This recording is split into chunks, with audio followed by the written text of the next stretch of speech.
네, 반갑습니다. 볼경 칼리 동호회 지도사범 김대웅 원장입니다. 이번 영상은 재미난 이제 질문을 받아서 전에부터 이제 올리려고 하던 거긴 한데 제가 지금 본업 쪽이 너무 바빠요. 그래서 본업 쪽은 막 이렇게 타임별로 계속 이렇게 이야기되는 형태라서, 그래서 지금 요번 달까지 다음 4월 달은 계속 바쁜 달이라서 오늘 이렇게 또 예외적으로 잠깐 짬이 났어요. 짬이 나서 지금 촬영을 안 하면 저희 루트쌤 아카데미 지금 이 채널에는 거의 영상을 못 올려드릴 것 같아서 급하게 촬영했습니다. 촬영하고 제가 이제 본업 쪽이 많이 바쁜 시즌이 있는데, 그때는 거의 잠자는 시간 말고는 계속 스케줄이 잡혀 있어가지고, 그래서 이제 영상이 뜸할 거예요. 뜸한데, 그래서 이제 좀 짧게 핵심적인 것만 설명드리고 얘기를 하려고 하는데, 이게 사실은, 이게 지금 이제 제가 우리 클럽의 제자분들하고 같이 하면은 이해가 빠른데, 저 혼자서 이제 그림으로 설명드리면 얼마나 전달될지는 잘 모르겠습니다. 잘 모르겠는데, 오늘 주제는 무기를 든 다수의 상대방이 나에게 적대감을 표할 때, 그러니까 이제 무기를 든 다수의 상대방이 나에게 해코지 하려고 할 때 내가 과연 어떻게 해야 되느냐, 전술적으로. 도검류 전술이에요. 도검류의 이제 전략적인. 그러니까 지금 말씀드리는 내용은 뭐 새로운 게 아니고, 예전에 이제 도검류가 지대하던 총이 등장하기 전에, 발사체가 주가 되는 총이 등장하기 전에 도검류가 이제 지배하던 전장 시대에 이제 전술 전략 개념이에요. 병법이죠. 병법서. 그거를 이제 현대에 맞게끔 제가 각색해서 이제 풀어서 설명드리겠습니다. 풀어서. 제가 이제 저희 칼리 클럽에 오시면 제가 이제 어느 정도 수련이 된 좀 유단자 개념, 한 1, 2년 정도 수련한 분들한테는 지금 설명드리는 거를 이제 훈련을 많이 시켜요. 그게 되게 재밌어 하거든요. 그래서 그 개념이고, 지금 클럽에 이제 우리 멤버로 이제 오시려고 하시는 분들은 이제 좀 미리 보시면 도움이 될 것 같습니다. 도움이 될 것 같고, 그리고 저희 동호회가 지금 일단 5월달로 생각을 하고 있는데, 코로나가 다시 확산이 돼서 정확하게 잘 모르겠어요. 제가 사실은 생각보다 좀 문의가 많아서 일단은 제가 지금 계속 보류하고 있거든요. 그래서 이제 혹시나 급한 분들은 다른 이제 뭐 칼리 체육관이나 집 근처 무술도장에 가시길 바라는 마음이고, 근데 굳이 이제 저희 동호회에 오셔서 저한테 배우고 싶으신 분들은 이제 조금 필터링 하려고 조금 기다리고 있어요. 그래서 왜냐면 이게 이 수련 장소가 제 사무실에서 하는데 장소가 그렇게 넓지가 않아요. 이게 도장이 아니라서. 그 다음에 이제 뭐 옥상 전용 공간이 있는데 그렇게 많은 인원도 안 되고, 그래서 저는 진짜 좀 배우고 제대로 수련하고 싶은 분들만 와서 했으면 좋겠거든요. 그래서 조금 이렇게 조금씩 미루고 있는 상황인데, 어쨌든 코로나 백신 맞으면 제일 안전할 것 같긴 한데, 어쨌든 조금 기다려 주십시오. 기다려 주시고, 이제 다수의 적이 나를 둘러싸고 있어요.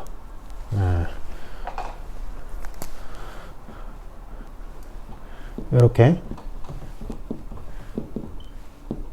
그리고 내가 이제 이 사람들한테 포위당한 거예요. 뭐라고 할까요? 별이라고 합시다. 이때 내가 이제 어떻게 전략적으로 이 상황을 잘 모면할 것인가, 이건데, 이때는 이제 어쨌든 내가 지금 무기를 든 다수의 상대방이 나에게 공격을 하려고 하는 순간이라서 어떻게든 나도 반격을 해서 이 상황을 모면해야 돼요. 이제 그러한 상황 설정입니다. 그 다음에 제가 그랬죠. 셀프 디펜스, 호신술, 셀프 디펜스, 어떤 명칭으로 불리든 간에 기본적으로 어떤 상황이냐를 디테일하게 구분 지어야 돼요. 그리고 어떻게 본인이 행동할 것인가, 행동 수칙이 정해져야 돼요. 도검류 병법에서는 그런 거예요. 전술에서는. 그럼 이제 이 상황에서 제일 중요한 건 뭐예요? 몸을 이완시켜야 돼요. 첫 번째 수칙은 이완해가지고 사고를 해야 돼요. 전략적인 사고를 해야 돼요. 그러니까 무슨 말이냐면, 제가 위험상에서 제일 중요한 거는 미리 예측을 해서 관찰안을 키워야 된다 했잖아요. 관찰안. 그래서 내가 상대방이나 지형 지물을 미리 숙지를 하려면 내 몸이 완전히 이완돼 있어야 돼요. 호흡이 일정하게 안정적으로 호흡을 해야 된다고요. 예. 그래서 이러한 상황 훈련을 많이 해봐야 돼요. 이거는. 상황 훈련을 많이 하면 할수록, 이러한 것들이 훈련은 돼요. 분명히. 실전과 같은 압박감은 없죠. 당연히. 날붙이가 실제 날은 없으니까. 그래도 유사한 상황을 설정하고 자꾸 훈련하다 보면 이러한 것들이 커져요. 그래서 이건 기본. 됐죠? 그 다음 행동 수칙은 뭐냐면, 자, 이 별표 표시되어 있는 방어자가 기본적으로 어느 정도, 1대1 상황에서 능력치가 나머지 A, B, C 분보다 월등하다는 가정하에서 설명할 수 있어요. 무슨 말이냐면, B, C가 없을 때 A와 별이 1대1로 붙었을 때, 별표가 A를 압도할 수 있다는 전제하에 지금 설명드리는 내용이 성립할 수 있어요. 그게 성립이 안 되면 무조건 도망가야 돼요. 이거는 제 얘기가 아니라 예전에 이제 시라소니 이후에 국내 최고의 주먹이라 불리던 분이 있었어요. 그걸 중앙일보에서 특집 기사로 이제 내보낸 적이 있었고, 그분은 누구나 인정하는 전국구 주먹이었어요. 최고의 전국구 주먹.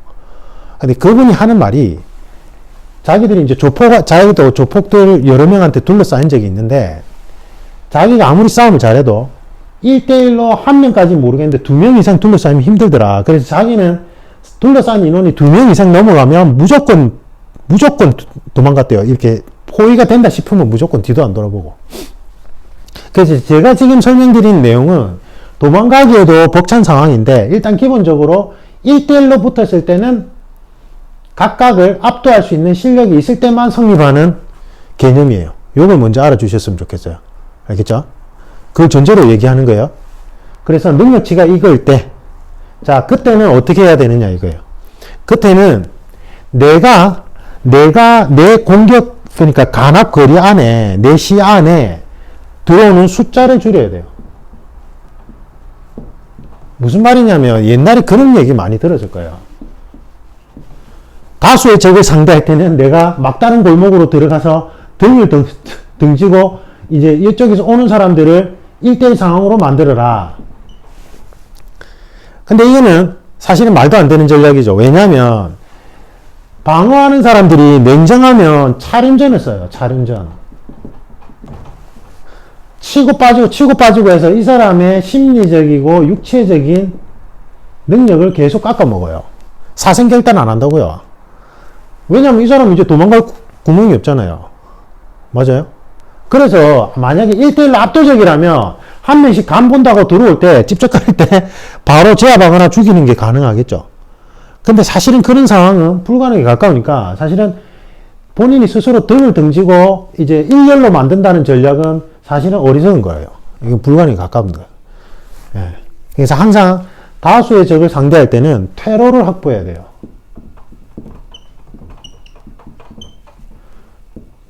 그래야 도망갈 수 있죠. 맞아요? 그래서 테러를 확보하는 방법은 지형 지물을 이용하거나, 그 다음에 심리적 사각지대를 이용해야 돼요.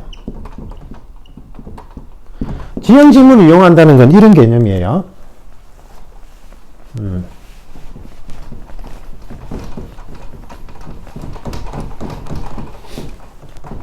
자, 먼저 몸이 이완되고 내가 1대1 상황에서도 밀리지 않는 능력치를 갖추었다면 테러 확보가 중요한데, 공간을 계속 움직이면서 지형 지물을 확보하거나 심리적 사각지대를 만들어야 되는데, 첫 번째, 지형이 예를 들어서 이렇게 골목길이 있다고 칩시다. 골목길이 있고 이쪽은 어느 길로도 갈 수 있는 대로변 쪽이라고 생각합시다. 그러면 방어자들이 이렇게 형성되어 있을 때, 공격자들이 이렇게 형성되어 있을 때, 내가 이쪽 포지션으로 가고 방어자들은 테러 반대쪽으로 일직선으로 만들어질 때 나는 상대하다가 유사시에 도망갈 수 있는 테러를 확보할 수 있겠죠. 지명지물을 통해서. 그냥 단순하게 얘기하면, 이거보다 더 복잡한 움직임이 있어야 되는데 단순하게 얘기하면 그런 거예요. 공격자들이 이쪽에 있으면 안 되겠죠. 막히는 거니까. 맞아요? 그래서 지형지물을 이용해서 아까 얘기했던 테러를 확보할 수 있는 방법이 있고, 근데 지형지물이 없어요. 개활지예요. 그러니까 이제 들판이라면 어떻게 해야 돼요? 들판이라면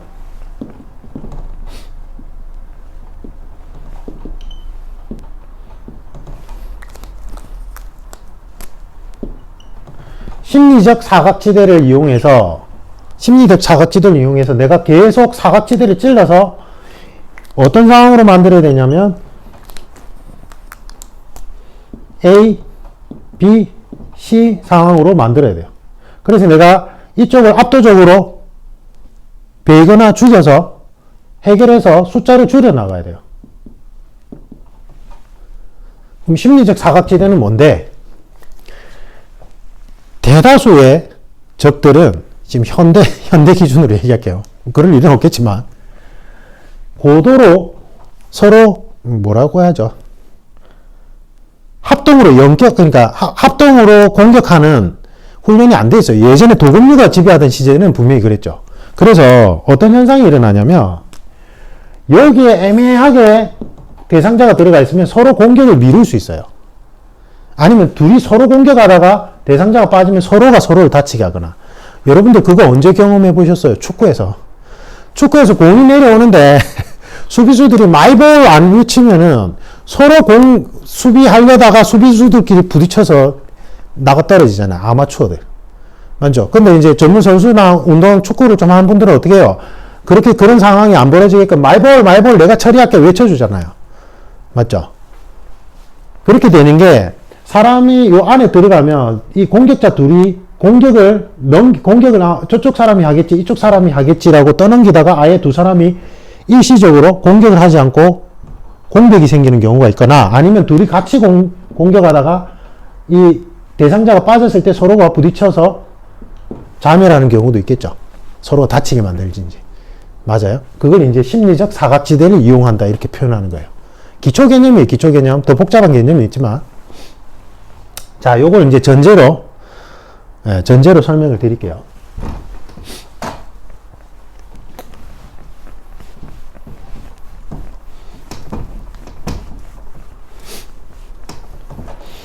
제가 이제 우리 칼리 클럽에 한 1년 이상 수련하면 이제 제가 그냥 자체적으로 유단자라고 칭하는데 어떤 훈련을 많이 시키냐면 시와날이 있어요. 시와날이라고 기본 공격 기술이 있어요. 그거는 이제 칼리 기술 안에 뭐 어떤 유파 불문하고 공통적으로 이제 공격하는 라탄으로 이렇게 나무 짝대기 하나를 들고 또는 두 개를 들고 공격 방어하는 기술이 있어요. 그러니까 이 연습을 할 때는 공격과 방어를 단순한 기술로 서로 합을 주고받아야 돼요. 그래야지만 아까 얘기했던 심리적 사각지대를 이용해서 서로 간에 공간 만드는 훈련을 할 수 있어요. 칼리 지도자분들은 요거 해보시면 좋습니다. 아니면 뭐 검도 지도자분들도 그렇고 여러분들끼리 연습해보면 되게 좋아요. 재밌어요. 해보시면. 자, 별표 방어자 입장에서는 이 진영이 제일 불리해요. 왜냐하면 별표 방어자가 인지하고 방어할 수 있는 시야는 여기거든요. 근데 ABC는 지금 사각지대에 있어요. 시야의 사각지대. 그러니까 ABC가 인지가 안 되기 때문에 위험한 거예요. 그럼 고개를 두리번 하면 두리번 할 때 시야를 놓치게 되겠죠. 맞아요? 그래서 별표인 사람은 이 진영을 깨야 돼요. 계속. 깨는 방법은 아까 얘기했듯이 제일 이상적인 건 별표가 이동했을 때 A, B, C가 일직선이 되면 제일 이상적이에요. 아니면 A, B가 서로의 간압거리, 무기를 쓸 수 없는 상태로 부딪혀버리면 제일 좋아요. 별표 입장에서는. C. 그래서 여기에 대한 방법론은 되게 많은데 그것까지 설명해 드리면 시간 너무 부족하고 그리고 제가 이걸로 설명해봐야 무슨 말인지 이해를 못 하실 거예요. 그래서 그거는 나중에 이제 기회가 되면 이제 코로나 끝나고 저희 칼리클럽 정상적으로 활용되면 그때 이제 제가 제자분들 수련시킬 때 영상을 찍어서 올려드리는데 자, 기본적으로 할 수 있는 거는 지금 보세요. 제가 이제 어떻게 훈련시키냐면 이제 공격자 역할을 하는 제자분들한테는 이 진영을 계속 유지하는 게 이제 목적이고 저는 이 진영을 깨는 걸로 점수를 따요. 그래서 별표인 사람을 역할을 제가 먼저 하거든요. 제가 먼저 하면서 이 진영, 그러니까 공격자인 제자분들이 이 진영을 유지하게끔 제가 주문을 해요. 그래서 이 공격을 계속 유지하고 있을 때는 점수를 획득, 내가 점수를 잃는 거고, 내가 이 진영을 깨버리면 제가 점수를 받는 거예요. 진영을 깨는 방법은, 자, 보세요. 내가 A 뒤편으로 가서 이쪽에서 둘러싸인 거를 이제 탈출하는 방법이 있고, B, C 사이로 빠져나가가지고, 아까 얘기했듯이 A, B가 뭉치고 C를 뒤편으로 남기는 전략도 있어요.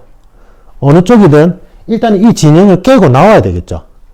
그러면 A 뒤편으로 이동을 해서 진영을 만들고 싶다면 저는 제일 먼저 뭐를 해야 될까요? A를 인식하면서, A의 동작을 인식하면서 C 또는 B 쪽을 먼저 공격해 줘야 돼요. C 또는 B 쪽을. 맞아요? 그러면 C 또는 B 쪽을 공격하면 A는 뒤통수를 잡았다고 생각해서 다가올 거예요. 맞아요? 그 다음에 B, C의 눈을 보면서 A의 동작을 가늠할 수도 있어요. 이제 좀 레벨이 높아진 사람들은. 저 같은 경우는 좀 어떤 전략을 많이 쓰냐면, 일단은 내가 먼저 A, B, C의 포지션을 먼저 확인한 다음에, B 쪽을 공격하듯이 하다가 C를 공격하고, 그 다음에 B 쪽을 공격해요. 그러면 어떤 현상이 일어나냐면, 이제 B, C가 훈련이 되어 있는 사람들이라면 일정한 간격을 계속 유지하려고 하거든요. 일정한 간격을 유지하려고 한단 말이에요. 그런데 제가 순간적으로 빠르게 B, C, B를 공격하면, 이제, 이거는 이제 B, C의 훈련에 따라서 좀 달라지긴 한데, 이렇게 가요. 제가 이게 사람 없이 설명하려고 하니까. 어떤 현상이 일어나냐면, B, C가 놀래가지고, B가 제가 공격하는 순간 뒤로 약간 물러나는 경우가 일반적이고요. 그러니까 일반적이란 말은 예외적으로 움직이는 사람들이 있다는 거예요.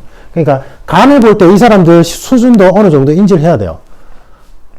그 다음에 C를 공격하게 되면요. C도 어느 정도 뒷걸음질 치는 경우가 있어요. 이제 초보자들 경우에 해당되겠죠. 그러면 A가 바짝 다가와요. 내가 구해줘야 되겠다. 우리 동료들을. 공격 기회다. 이렇게 생각해요. 그때 A를 공격하면서 흘리는 푸더크로 뒤쪽으로 빠져야 돼요. 아니면 A를 레슬링의 암드래그 형식 있죠. 암드래그인가? 한팔 빼기. 저는 그 레슬링 할 때 한팔 빼기라고 들었는데, 이제 칼리에도 그런 기술이 있어요. 있는데, 이제 뭐 어떤 기술이든지 간에 이 사람과 이 사람의 공격하는 순간 또는 다가오는 순간 이 사람을 붙잡고 이쪽으로 밀어버리든지, 아니면 내가 A가 공격하는 거를 회피하면서 돌아서 나가야 돼요. 그래서 제가 이걸 하려면 각각 1대1로 붙었을 때 이 별표인 사람이 능력이 이 사람들을 압도적으로 이길 수 있는 상황이란 걸 먼저 전제로 말씀드린 거예요. 왜냐하면 실력이 비등비등한 상황이라면 A가 그렇게 멍청하게 당하진 않겠죠. 당연히. 맞잖아요. 근데 심리적 사각지대는 어떻게 발생하냐면, B, C를 내가 공격하면 A는 자기를 놓치고 있다고 생각해서 요 별표인 사람이 A 공격에 무력할 거라고 자만을 해요. 심리적으로. 그래서 오히려 쉽게 당해요. 훈련해보면. 그래서 이쪽 뒤편으로 빠져나가는 게 제일 보편적인 방법. 근데 이거를 처음에 해보면, 처음에 이제 제자분들이 당하다가 이제 B, C가 어떻게 하냐면, 이제 한번 당해보면 본인들이 감점당하잖아요. 우리는 벌금이에요. 벌금이 이거. 그러니까 돈을 잃는단 말이에요. 아니, 큰 금액은 아니고, 100원, 200원, 이제 음료수 내기로. 그럼 이제 B, C가 어떻게 행동을 하냐면, B 공격을 하면 제가, 그것도 이제 공격도 그냥 하면 안 되죠. 교란 식으로 해야 되죠. 감각 교란은 어떻게 해야 된다고 했습니까? 제가 앞에 영상에서 상체, 하체, 그 다음에 점선, 후려치는 걸 했다면 찌르기, 점선으로 감각교란 또는 상체 공격하다가 하체 공격하든지 감각교란. 기본적인 게 있어요. 그래서 이제 BC가 여기에 대해서 어느 정도 익숙해지면 제가 이 패턴으로 공격하면 어떻게 하냐면 이렇게 해요. 별표가 BCB 하면 B가 바짝 붙어요. 그 다음에 C도 바짝 붙어요. 그 다음에 B, C가 붙으면요, 놀랍게도 A가 안 붙어요. 관망해요. 아까 얘기했잖아요. 서로 미루는 심리적 사각도 있다고. 해보면 B, C가 붙어버리면 A는 관망하는 경우가 많단 말이에요. 그러면 B, C, A, B 사이로 빠져나가도 되고 바로 C 쪽을 돌아 나가도 돼요.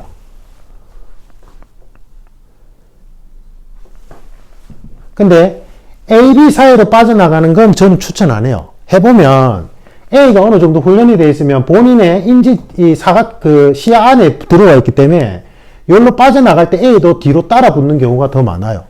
왜냐하면 B는 이쪽으로 오고 있었기 때문에 일로 방향 전환하는 게 쉽지 않은데 A는 내가 이쪽으로 빠져나가면 이쪽으로 따라갈 가능성이 높아요. 제가 지금 수련하고 있는 패키티 쪽에는 푸드크가 엄청나게 다양한데 방향을 틀었다가 바로 대각선으로 탈출하는 푸더크가 있어요. 이제 그 푸더크가 유용해요. 해보면 이거 할 때. 예, 검도에도 있어요. 검도에도 팔방으로 움직이는 푸더크가 있는데 지금 이제 시야화된 형태에서는 자꾸 이제 그걸 잘 안 써서 그런 거지. 그래서 검도인들 예전에 저희들이 이제 막 이런 것도 재미삼아 놀이 많이 하고 한단 말이에요. 그리고 실제로 그렇게 많이 하는 데도 많아요. 그러니까 막 쌓아놓고 자기가 틈 사이로 막 달려나가는 훈련도 많이 하고 하거든요. 뭐 다 활용될 수 있는 거예요. 그래서 저는 B, C가 다가올 때는 C 뒤쪽으로 가는 게 더 편하더라고요. 이건 사람마다 다를 수 있어요. 근데 어쨌든 A가 이쪽으로 가면 A가 따라 붙는 경우가 많았어요. 그러면 A가 따라 붙으면 어떻게 해야 돼요? A가 따라 붙으면 바로 B 쪽으로 가야 돼요.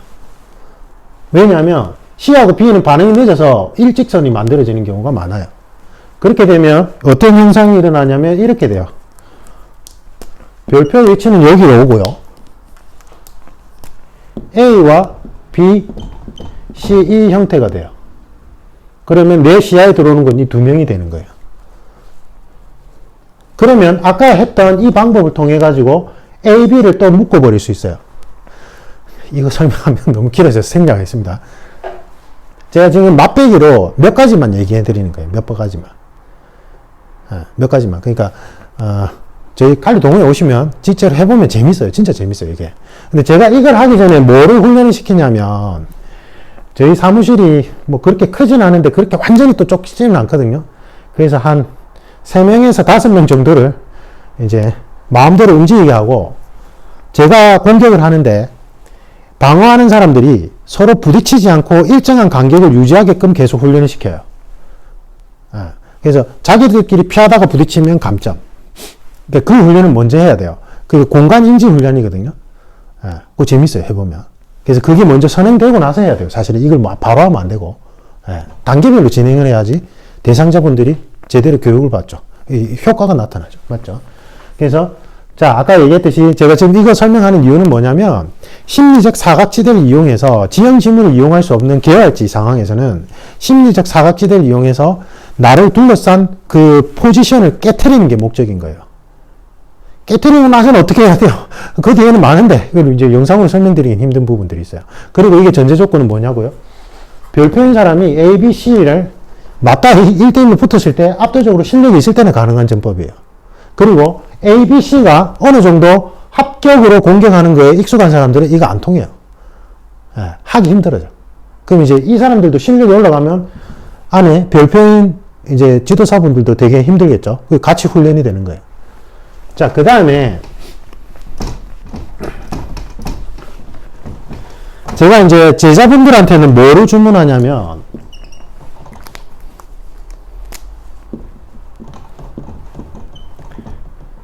제가 이렇게 아까 깨트리는 훈련으로 계속 공격, 감각교란, 공간이동, 심리적 사각지대를 이용한 움직임을 계속 보이거든요. 그러면 A, B, C는 이 진영을 계속 유지하게끔 이렇게 주문을 해요. 그러면 처음에 진영이 막 깨트려지면 막 자괴감이 든단 말이에요. 내가 바보 멍청인가 이러면서 막 이래요. 근데 어느 정도 이제 훈련이 되면 자기들끼리 눈빛을 교환해요.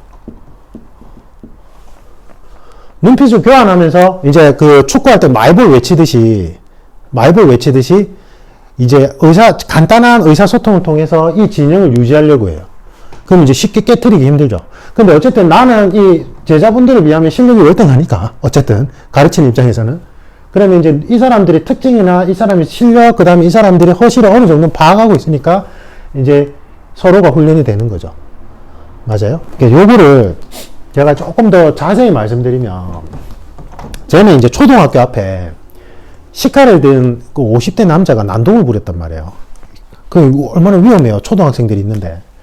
그래서 이제 시카를 든 남자가 난동을 부리고 있고, 그 다음에 지형지물이 어땠냐면, 요렇게 이게 이제 입구고, 이제 이게 담벼락이었어요. 경찰관이 처음에 A, B, C가 있었어요. 그래서 3단봉을 들고 있었고요.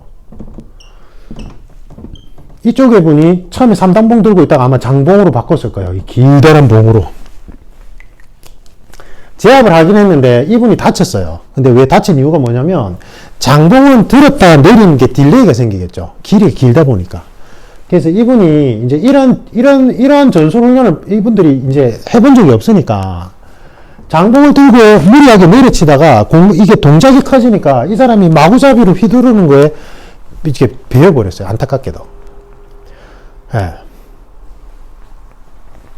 만약에 이 상황이라면 아까 했던 거 있잖아요. 그걸 응용해서 말씀드리면 이제 이게 무기가 원래 3단봉일 때랑 또 장봉을 들고 있을 때는 좀 개념이 다른데 이 장봉을 든 사람은 찔러야 돼요.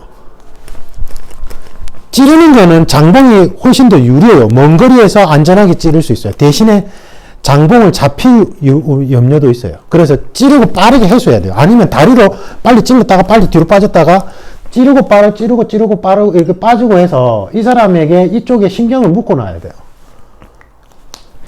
그 다음에 이렇게 진영을 짰던 건 너무 좋았는데 어떻게 했어야 되냐면 이 사람이 배를 향해서 계속 찌를 때 이쪽에 있는 분이 다가섰어야 돼요. 다가서면 이 사람은 지금 감각이 이쪽도 분산되고 이쪽도 분산되죠. 맞아요? 이쪽도 봐야 되고 저쪽도 봐야 돼요. 그때 다시 이 사람도 이 진영을 유지하면서 같이 압박으로 들어갔어야 돼요. 근데 그때 가만히 서 있었단 말이에요. 나중에는 이제 움직였죠. 이제 칼을 베이니까 다급해져 가지고.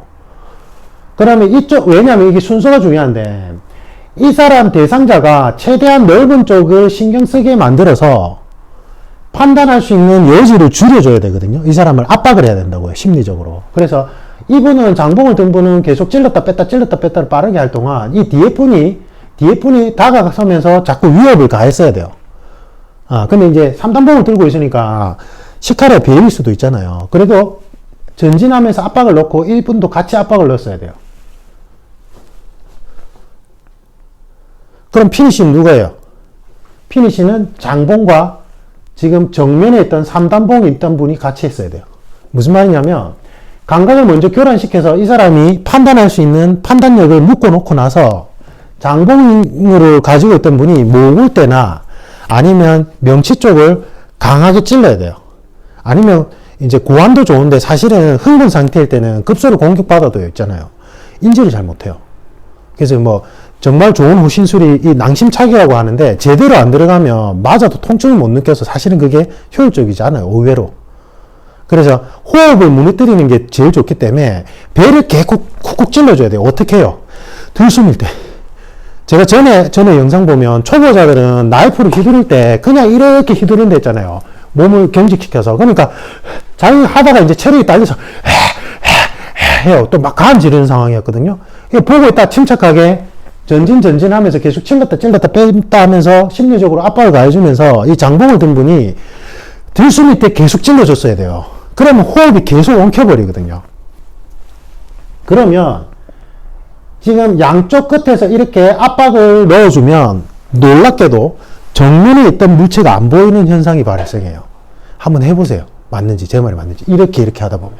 요쪽 신경 쓰고, 요쪽 신경 쓰고, 요쪽 신경 쓰면 이쪽에 물체가 안 보이는 느낌을 받아요. 그때 이 3단봉을 든 분이 머리 쪽을 보호하면서 하단 쪽을 공격해야 돼요. 하단 쪽은 더 시야에 사각지대가 생긴단 말이에요. 정면인데도 불구하고. 이게 심리적 사각지대예요. 보통 대상자의 정면이 잘 보일 거라 생각해서 대상자 앞에 있는 사람이 압박으로 공격 안 한단 말이에요. 근데 양쪽에서 이렇게 심리적으로 압박을 넣어서 호흡을 뺏어버리면 이렇게 해보면 앞에가 안 보인다니까요, 오히려. 그때 이분이 들어가면서 하체를 공격하면 그게 제대로 정타를 맞든 안 맞든 간에 일시적으로 앞에 대해서 인지하면 이 사람은 양쪽에 신경을 분산해 있다가 앞쪽에 신경이 돌아오는 순간 일시적으로 이쪽에 대한 통제권을 잃어버려요. 그때 이분이 강하게 태클을 하든지 아니면 이분이 장봉으로 강하게 찔러서 제압을 하든지 제일 좋은 거는 하체 쪽을 쳐가지고 하체 쪽을 무너뜨려서 넘어뜨리는 게 더 좋죠.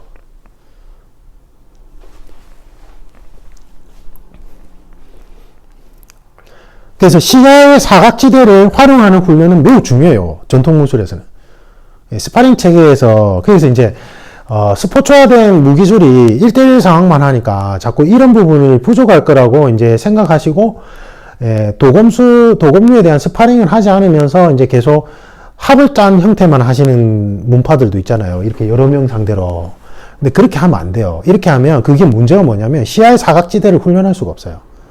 제가 무슨 무술이라고 말씀 안 드리는데 막 여러 명이 달려오는데 막 본인이 혼자서 막 이렇게 하는 거 있잖아요. 그거는 힘의 흐름을 느낄 수 있는데 이 시야의 사각지대를 훈련할 수가 없어요. 왜냐면 그거는 어느 정도 합을 맞춘 형태이기 때문에. 그래서 결론은 시야의 사각지대 훈련이 중요하다. 시야의 사각지대를 잘 활용하면 대상자가 그 해당 부분을 인지 못하게끔 만들 수도 있어요. 이게. 근데 이거 말고도 방법은 많아요. 사실은 제일 좋은 거는 뭘 자꾸 던지면 좋아요. 근데 이제 경찰관직 분들은 그렇게 하기 힘들잖아요. 근데 만약에 일반인들이라면 뭐 돌멩이까지는 아니더라도 휴지나 가벼운 물체를 계속 눈 쪽으로 던지면 제일 좋아요. 이쪽에 분들이. 그리고 아까 말했던 방법으로 움직이면서 압박을 놓고 상체, 하체 공격이 같이 이루어지면서 한 사람이 뒤에서 안전하게 제압하는 형태로 가면 돼요. 근데 이거는 지금 보세요. 이게 제가 제일 기본적인 방법만 설명드렸는데 복잡하죠.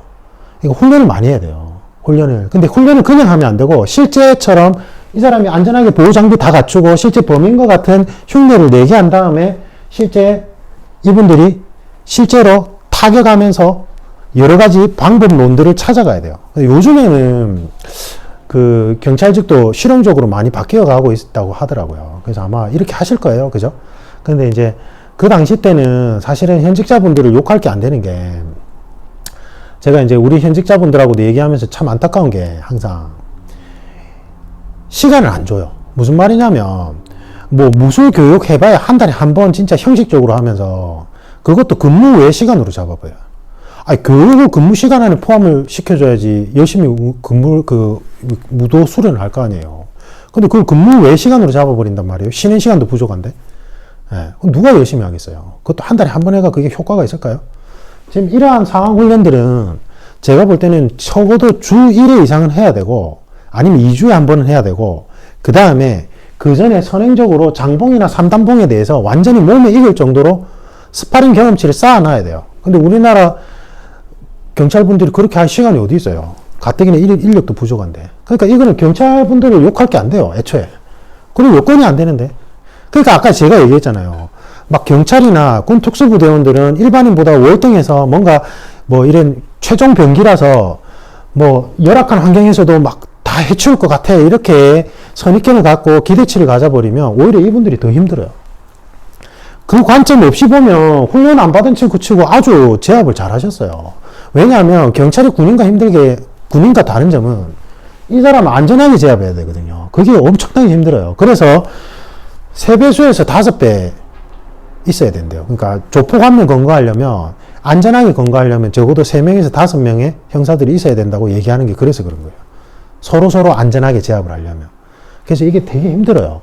근데 이제 제가 이제 이걸 보면서 느낀 점이 장봉이나 삼단봉에 대한 스파링 경험치나 훈련이 전혀 안 돼 있다는 느낌을 많이 받았어요. 그리고 실제로 그런 교육 여건이 안 돼요.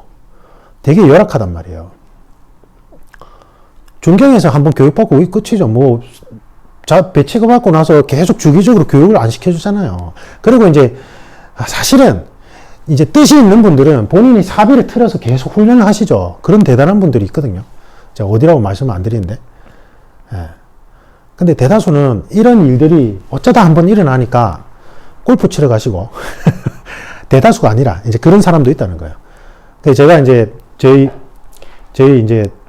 현직자 한 분한테, 이제 훈련하러 온나, 클럽에 이제 같이 수련하자 이러면, 이제 저번에 이제 술 먹다가 우스갯소리 그러는 거예요. 자기가 이제, 안 그래도 그쪽 자기 소속 선배한테 그 얘기를 했더니, 야, 골프가 더 중요해? 이러면서, 헬스나 골프 해. 이러면서, 골프하는 게 오히려 더 남아. 이러면서 얘기했다는 게 좀 너무 씁쓸했어요. 솔직히. 근데 그런 분들은 극히 일부고, 사실은 제가 아는 현직자분들은 스스로 단련을 열심히 하세요.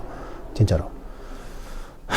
이제, 원래는 그렇게 사비를 들여서 할 문제가 아니고, 사실은 이제 경찰이나 군 조직 내에서 어떤 프로그램을 제공해줘야 되는데, 힘들죠. 사실은. 맞죠? 우리나라도 이제 뭔가 좀 이렇게 많이 바뀌어가지 않을까요? 그죠? 그리고 아까 제가 얘기했던 그 군 특수부대원들이 뭐 아까 얘기했듯이 뭐 총기를 제외하고 뭐 맨손이나 뭐 도검류에 있어서 능력치가 뭐 그렇게 확 환상적일 정도는 아니니까 너무 기대치 가지지 말라는 그 기준점은 그 해당 분야를 오랫동안 하신 무술가들, 그러니까 예를 들면 맨손 무술 같으면 이제 종합격투기 선수들 아니면 맨손 무술 도장하시는 분들에 비하면 군인분들이 그렇게 능력치가 더 높진 않아요. 그냥 군에서 받는 훈련으로는. 그래서 뜻이 있는 분들은 자기가 사비 들여서 계속 어떤 무술들을 계속 수련하시잖아요. 그건 예외적인 경우고 사실은. 그래서 이게 사실은 교육 프로그램의 부재죠. 근데 어쩔 수가 없대요. 제가 이제 그 교육을 담당하는 그 장교분한테 물어보니까 총기와 관련된 전술 교육 시간 짜기도 버겁대요. 근데 그거를 이제 나이프나 도검류나 맨손 거까지 하기가 자기가 개인적으로 시간을 내서 수련하지 않는 이상은 그 시간을 그렇게 짜기도 힘들고 훈련을 그렇게 예를 들면 스파링 중심으로 하기도 힘들대요. 다치면 전력 손상이 일어나니까. 그래서 뭐 여러 가지 것들을 고민 많이 하시고 개발하려고 한답니다. 그죠? 그래서 제가 오해하지 마세요. 이제 제가 그 말씀 드린 건 이제 그 저한테 코칭 받은 분들이 이제 그렇게 얘기하는 거예요. 혹시나 이제 일반인 분들이 너무 환상을 가지고 본인들한테 이제 그렇게 기대치를 가질 경우 오히려 더 그 관련자분들은 더 이제 사회적으로 왜, 야, 군대도 못해? 이러면서 오히려 더 그 반동이 일어날 수 있어요. 그래서 제가 유튜브 보면서 요즘에 조금 걱정되는 게 그런 부분이거든요. 너무 기대치를 높여놨어요. 유튜브 활동하시는 몇몇 분들이 마치 본인은 이제 완전 살상병기라서 뭔가 손대면 다 팍팍 넘어갈 것처럼 그런 이미지를 자꾸 만드니까 이제 다른 진짜 실제로 나머지 분들이 이제 거기에 대해서 되게 부담을 많이 느끼는 경우가 있어요. 근데 사실 그걸 조장하는 건 방송 쪽이죠. 방송 관계자분들. 맞죠? 아니, 물론 총기가 있으면 뭐 최고죠. 총기가 있으면. 그리고 솔직히 지금은 총이 지배하는 시대고 뭐 이런 도검류 이런 상황들이 발생할 일이 있겠어요? 없죠. 근데 이제 요걸 이제 업무로 하시는 분들은 뭐 간혹 가다가 생길 수는 있겠죠. 그래서 제가 설명드린 건 제가 이제 우리가 수련하는 목적은 그냥 하는 거예요. 즐겁게 재미삼아. 예. 근데 그걸 또 맹신해서도 안 돼요. 제가 이제 이 훈련하면서 이거 한다고 막 여러 명 둘러싸였는데 이거 연습해본다고 막 시비 붙었는데 여러 명 둘러싸였는데 막 공간을 활용하고 사각지대를 활용한다고 절대 막 하지 말고 그냥 미안하다 사과하고 넘어가라고 얘기하거든요. 예. 아니, 물론 정말 불가피하게 어쩔 수 없는 상황은 어떻게든 해야 되는데 그렇지 않고 사과하고 내가 그냥 조금 약간 기분 나쁘더라도 넘어갈 수 있다면 그게 제일 좋아요. 분란 안 만드는 게 제일 좋단 말이에요. 예. 알겠죠? 또 유튜브 보고 따라 하지는 마세요. 제가 이거는 그냥 이런 개념들이 있다는 걸 알려드리려고 하는 거지. 그래서 그냥 실제로 무술은 오프라인에 집 근처 도장 가서 배우는 게 제일 좋아요. 알았죠? 예. 이상입니다. 감사합니다.